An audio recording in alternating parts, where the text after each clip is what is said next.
किसी ने क्या खूब कहा है कि धैर्य एक कड़वा वृक्ष है, परंतु इस वृक्ष पर फल सदा मीठे ही आते हैं।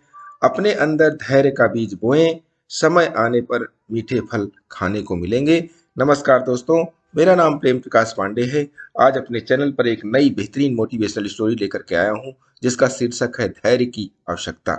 वर्तमान समय में लोगों के पास धैर्य की बहुत कमी होती जा रही है। उसी को देखते हुए यह स्टोरी आइए सुनते हैं। और चैनल को अभी तक सब्सक्राइब नहीं किया, सब्सक्राइब कर लीजिए और सुनते हैं यह स्टोरी।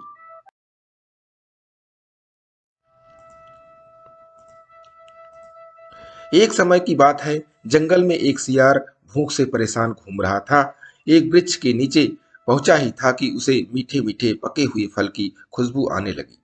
सियार ने भूख को खत्म करने का उपाय सोचा।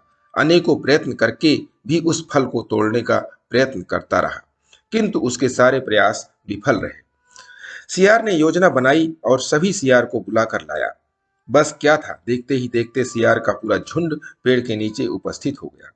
सभी सियारों ने अपनी अपनी बुद्धि का प्रयोग किया। किसी ने उछलकर उस फल तक पहुंचने की कोशिश की और किसी ने पेड़ पर चढ़ने का प्रयत्न किया।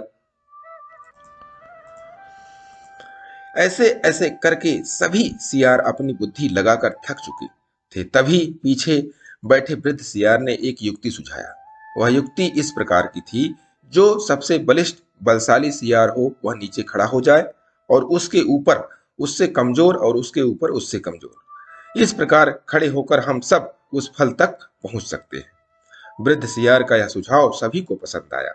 बस क्या था, इस योजना को कार्यान्वित किया गया।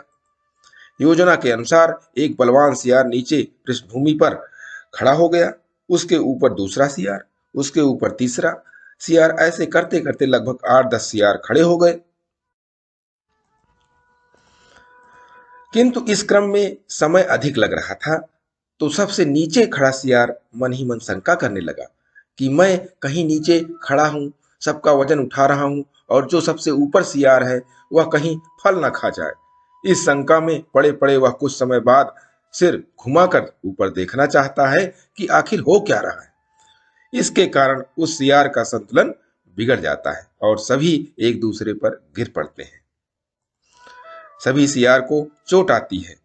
किसी सियार का पूंछ मुड़ गया, किसी के पैर में चोट आ गई, किसी के मुंह पर चोट आई, किसी की पसलियां टूट गईं, किसी की हड्डियां मुड़ गईं। अनेकों प्रकार के चोटों का सामना सभी सियारों ने किया। दोस्तों, इस कहानी से हमें सीखने को मिलता है कि धैर्य व शांत मन के अभाव में हमारा कार्य बनते बनते अथवा असफल होते होते रह जाता है, जिस तरीके से सियारों के साथ हुआ।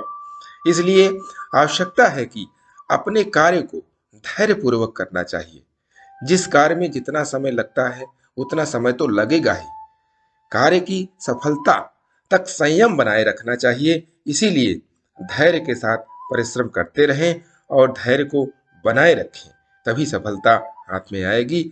और प्रतिदिन सुबह 5:30 बजे एक नई कहानी, एक नई उमंग से करें दिन की शुरुआत। और तब तक के लिए छोटों से मिले प्यार, बड़ों से मिले आशीर्वाद और भगवान के सहारे के साथ यही कहूंगा जो हमेशा कहता हूं कि काम तो सभी करते हैं, पर काम करो कुछ ऐसा कि उदाहरण बन जाए।